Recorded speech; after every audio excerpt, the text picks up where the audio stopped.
足並みを揃えてゆこうお互いを信じ合う五人の仲間バルテス5に預けた命飛ぶぜ宇宙の果てまでもみんなの笑顔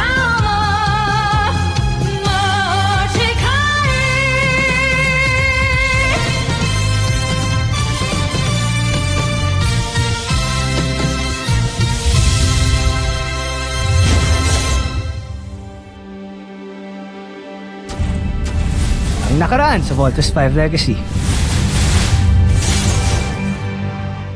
I know you. So ikaw palang spy dito.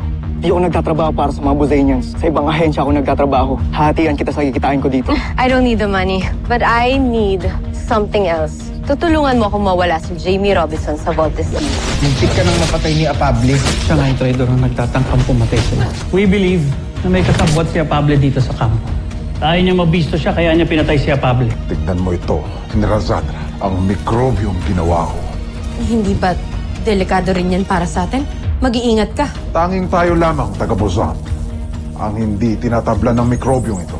Ito ang gagamitin ko upang matuklasan ang lihim ng Voltes G. Chief Command! I'm under attack sa labas ng perimeter ng camp! And back up now! Tagal kong hinintay ang pagkakataon ito upang ako mismo ang papaslang sa'yo. Di ka tinatablan ng inyong mga armas. Hindi ka pangkaraniwang taga-Terraerto. Kahit kailan, hindi ako magiging katulad mo! Kung tunay ka ngang taga-Terraerto, kakainin ito ang balat sa katawan mo. Kung isa ka mang taga-Buzan, isa kang walang kwentang alipin at kailangan mo nang matay! Hindi na sila! Kailangan ko mag-ulat kay Prinsipe Santos. Hindi ko pinulot yung sing-sing na yun, Bert. Sana hindi ako nawala sa sarili ko. Hindi mo kasalanan yun. Kasi kahit makaligtas si General Robinson, mamamatay pa rin siya kasi meron siya malubhang sakit. May gastric cancer daw siya. Malubha. Jamie, kaya niya ginawa itong letter na to para kahit ano man yung mangyari, makapagpaalam siya sa'yo na maayos. Isa kang kahihiyan sa ating lahi. Dapat sa'yo ginagawang alipin. Pero, takbin si Draco. hindi pangkaraniwang tao si Steve Armstrong. Pinagsasabi mo? May hinala ako na may dugong Buzan, Steve Armstrong.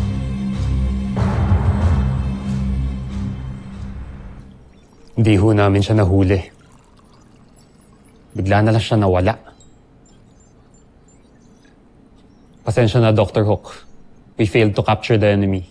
No need for apologies. You did your best. Mailap lang talaga yung mga Buzanians na yan. Dr. Hook, they are really targeting us. Ilang beses na tayong inatake ng mga Buzanian na yan. Una si Jamie. Tapos ngayon ako. Sigurado ako hindi pa sila tapos. We need to be extra careful. From now on, wala mo nang lalabas ng premises ng Camp Big Falcon nang walang security. Any problems? No, sir. Inform your teammates about this new rule. You understand? Yes, sir. Ano pa hinihintay niyo?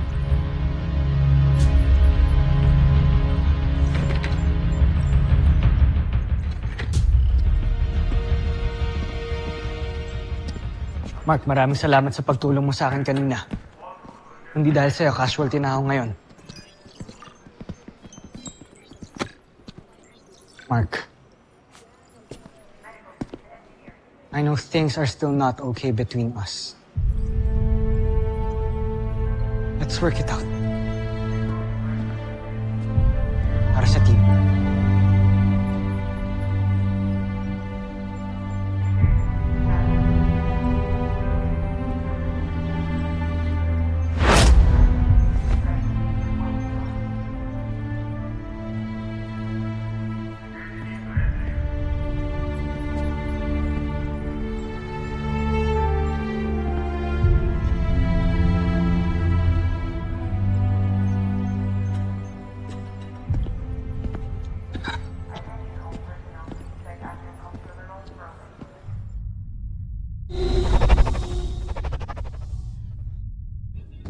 Maaaring may posibilidad na kaya hindi natin magawang talunin ng Voltes 5 ay sapagkat kauri natin sila. Hindi sila taga-Buzon. Nakasama ko sila sa lupa. Kaya alam kong hindi natin sila kalahi. Ngunit paano niyo may paliliwanag na hindi tinatabla ng bala si Steve? O ng bakterya ang inilagay ko sa kanyang balat? Bakterya? Mahal na prinsipe, matagal ko ng kutob na hindi pangkaraniwang nilalang ang mga piloto ng Voltes 5. Kaya't gumawa ako ng isang uri ng bakterya na tanging tayong mga taga-Buzon lamang ang hindi tinatablan. Ginawa ko ito upang suriin at subukan ang mga piloto ng Voltes 5. Kung tunay ngang tao si Steve Armstrong, agad ay mamamatay siya gamit ang bakteryang ito.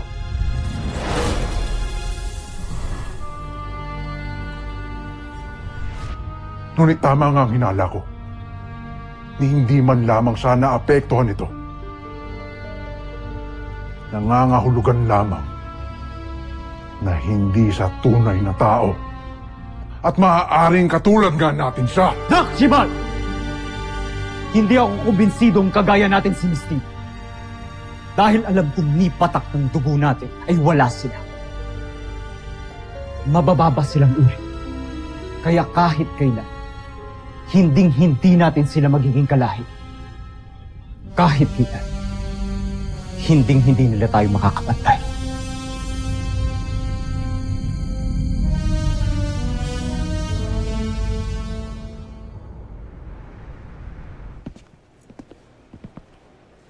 Mukhang sikat na naman tayo, ha?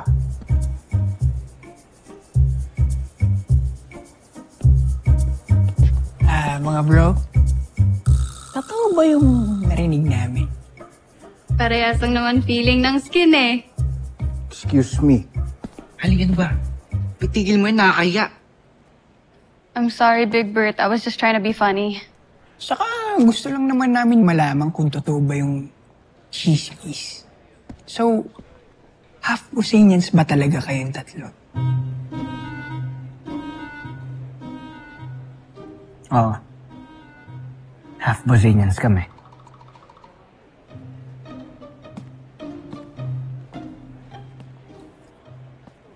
For me, it doesn't matter kung half Buzonians kayo o hindi.